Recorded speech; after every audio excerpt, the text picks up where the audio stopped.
ബജറ്റിലെ പൊള്ള വാഗ്ദാനങ്ങൾക്കെതിരെ പ്രതിഷേധം ശക്തം. സർക്കാർ ജീവനക്കാരെ പരിഹസിക്കുന്ന ബജറ്റെന്ന് കേരള സെക്രട്ടേറിയറ്റ് എംപ്ലോയീസ് സംഘ്.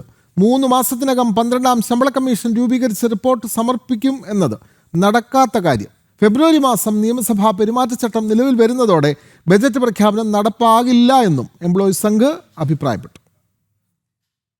ഈ സർക്കാരിന്റെ കാലയളവിൽ ശമ്പള പരിഷ്കരണം സാധ്യമാകില്ലെന്ന ജനം TV വാർത്ത ശരിവെച്ചുകൊണ്ടാണ് ധനമന്ത്രിയുടെ ബജറ്റ് പ്രഖ്യാപനത്തിലെ പൊള്ളത്തരങ്ങൾ ചർച്ചയാകുന്നത്. 3 മാസത്തിനകം 12ാം ശമ്പള കമ്മീഷൻ റിപ്പോർട്ട് സമർപ്പിക്കുമെന്നും സമയബന്ധിതമായി ശമ്പള പരിഷ്കരണം നടപ്പിലാക്കുമെന്നുമാണ് സർക്കാരിന്റെ പ്രഖ്യാപനം. ഫെബ്രുവരി മാസം അവസാനത്തോടെ നിയമസഭാ തെരഞ്ഞെടുപ്പ് പ്രഖ്യാപിക്കപ്പെടുമെന്നതാണ് പ്രതീക്ഷിക്കപ്പെടുന്നത്.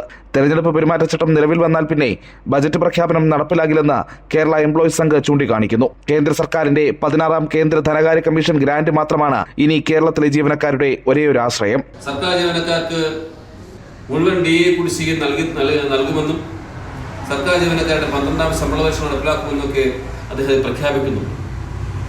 എന്നാൽ 12ാം ശമ്പള പരിഷ്കരണം നടപ്പിലാക്കുമെന്ന് അദ്ദേഹം പറയുമ്പോൾ തന്നെ അത് 3 മാസത്തെ സമയപരിധിയാണ് അദ്ദേഹം നിശ്ചയിച്ചിരിക്കുന്നത്.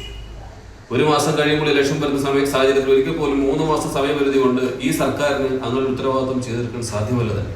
ഇനി സർക്കാർ 12ാം കമ്മീഷനെ പ്രഖ്യാപിച്ചാലും ചുരുങ്ങിയത് 1 വർഷമെങ്കിലും നീളേണ്ട വലിയ നടപടിക്രമങ്ങൾ ഉണ്ടെന്നതാണ് വെല്ലുവിളി. 100 കണക്കിന് സംഘടനകളുടെ നിവേദനങ്ങൾ സ്വീകരിക്കണം.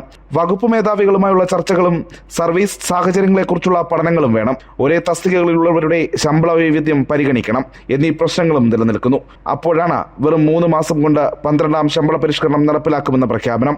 11ാം കമ്മീഷൻ ഓഫീസ് തുറക്കാൻ തന്നെ 3 മാസം എടുത്തു എന്നതാണ് മറ്റൊരു വസ്തുത.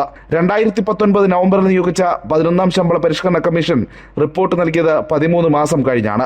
11ാം ശമ്പള പരിഷ്കരണ കുടിശ്ശികയുടെ ഒരു ഗഡു പോലും PF-ൽ നിന്നും പിൻവലിക്കാൻ ജീവനക്കാർക്ക് ഇതുവരെ സാധിച്ചിട്ടുമില്ല. ഇതിനായി ഈ വർഷം ഏപ്രിൽ 1 കഴിയുകയും വേണം. അപ്പോഴാണ് 12ാം ശമ്പള പരിഷ്കരണം ഇനി നടപ്പിലാക്കുമെന്ന സർക്കാരിന്റെ കൺകെട്ട്. പ്രജിത് മോഹനൻ, ജനം, തിരുവനന്തപുരം.